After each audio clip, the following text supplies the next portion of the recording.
Okay, so this is the Bunsen burner.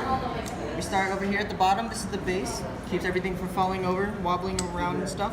And then we have the gas valve nozzle. This is attached to a rubber tube where the gas comes through for the Bunsen burner.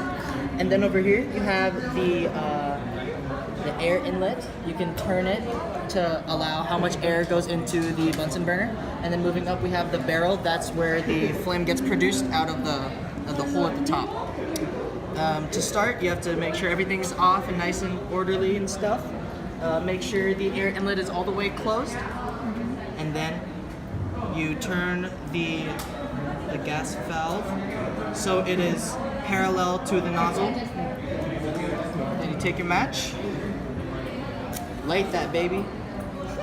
Boom, magic. And what's the color of the flame that you get?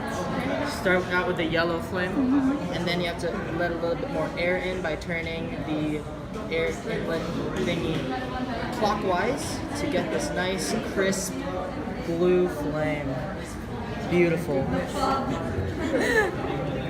Can you describe to me the regions of the blue flame that you see The there? regions of the blue flame? Well, the lighter one is that's the inner layer. That's the hottest part, and then the middle.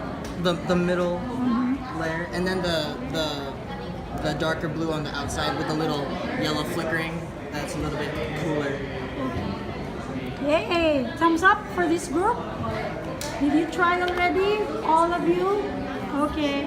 Then other members should give it a try. Thank you. Thank you.